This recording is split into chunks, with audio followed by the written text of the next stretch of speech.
নমস্কার বন্ধুরা, আপনাদের স্বাগত জানাই অমিত অন দ্য ওয়ে চ্যানেলে। আজ আমরা এসেছি উত্তর কলকাতার বরানগরে অবস্থিত প্রায় 500 বছরের প্রাচীন শ্রী পাটবাড়ি আশ্রমে। এটি শুধু একটি মন্দির নয়, বৈষ্ণব ধর্ম, শ্রী চৈতন্য মহাপ্রভুর লীলা এবং বাংলার আধ্যাত্মিক ঐতিহ্যের এক জীবন্ত সাক্ষী। এই পবিত্র স্থানের ইতিহাসে রয়েছে প্রাচীন নিদর্শন এবং শতাব্দীর পর শতাব্দী ধরে চলে আসা ভক্তির ধারা। লোকমুখে শোনা যায়, প্রায় 500 বছর আগে গঙ্গার তীরে একটি ছোট্ট কুটিরে বাস করতেন বৈষ্ণব পণ্ডিত শ্রী রঘুনাথ উপাধ্যায়। তিনি প্রতিদিন ভক্তি ভরে শ্রীমদ্ভগবদ্গীতা পাঠ করতেন। পুরীর পথে যাওয়ার সময় শ্রী চৈতন্য মহাপ্রভু এই কুটিরে এসে কীর্তন ও ভগবত পাঠ শ্রবণ করেন। রঘুনাথ উপাধ্যায়ের শাস্ত্রজ্ঞান ও ভক্তিতে সন্তুষ্ট হয়ে তাকে শ্রী ভগবতাচার্য উপাধিতে ভূষিত করেন। এই ঘটনাই বরানগরের পাটবাড়ির ইতিহাসে এক অবিস্মরণীয় অধ্যায় হয়ে রয়েছে। শ্রী পাটবাড়ি আশ্রমের মূল্যবান নিদর্শনগুলির মধ্যে অন্যতম হল শ্রী চৈতন্য মহাপ্রভুর কাঠের পাদুকা, যা আজও অত্যন্ত শ্রদ্ধার সাথে সংরক্ষিত রয়েছে। ভক্তদের বিশ্বাস, এই পবিত্র নিদর্শন মহাপ্রভুর উপস্থিতি আজও বহন করে শ্রী পাটবাড়ি আশ্রমে।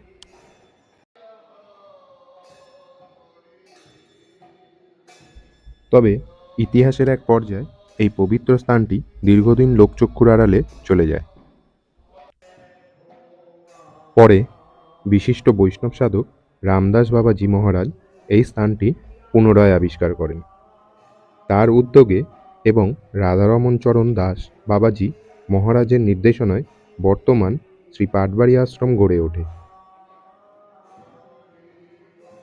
বর্তমানে শ্রী পাটবাড়ি আশ্রমের 3টি গর্ভগৃহ রয়েছে, যার প্রথমটিতে রয়েছেন জগন্নাথ মহাপ্রভুর মূর্তি, দ্বিতীয় গর্ভগৃহে রয়েছে নিতাই গৌর এবং তৃতীয় গর্ভগৃহে রয়েছেন রাধাকৃষ্ণের মূর্তি। এবং এই আশ্রমে একটি সুবিশাল নাট মন্দিরও রয়েছে। আজও এই আশ্রমের অন্যতম বিশেষ আকর্ষণ হল অখণ্ড হরে কৃষ্ণ নাম সংকীর্তন। প্রতিষ্ঠাতাদের ইচ্ছানুযায়ী এখানে দিনরাত নিরবিচ্ছিন্নভাবে হরিনাম সংকীর্তন অনুষ্ঠিত হয়ে আসছে, যা কিন্তু দশকের পর দশক ধরে অব্যাহত রয়েছে। শুধু তাই নয়, এই আশ্রমে রয়েছে একটি সমৃদ্ধ বৈষ্ণব গ্রন্থাগার, যেখানে বহু বিরল ও প্রাচীন আধ্যাত্মিক পাণ্ডুলিপি যত্ন সহকারে সংরক্ষিত আছে। গবেষক, ভক্ত এবং ইতিহাসপ্রেমীদের কাছে এটি অত্যন্ত মূল্যবান।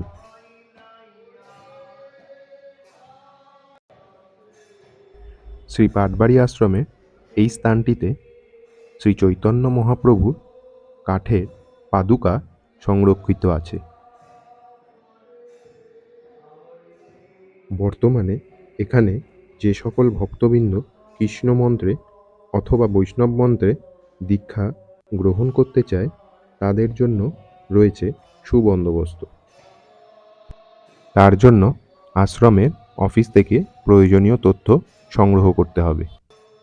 এই স্থানটি ভগবত আচার্য রঘুনাথ উপাধ্যায়ের সমাধি মন্দির। এই স্থানটি হল বর্তমান পাটবাড়ির পুনঃপ্রতিষ্ঠাতা শ্রী রামদাস বাবাজির সমাধি মন্দির। সকল ভক্তবৃন্দ অতি শ্রদ্ধার সাথে তাকে স্মরণ করে। বর্তমান পাটবাড়ি আশ্রম সকাল 6:30 সর্বসাধারণের দর্শনের জন্য খোলা হয় এবং মন্দির বন্ধ হয় রাত্রি 8টায়।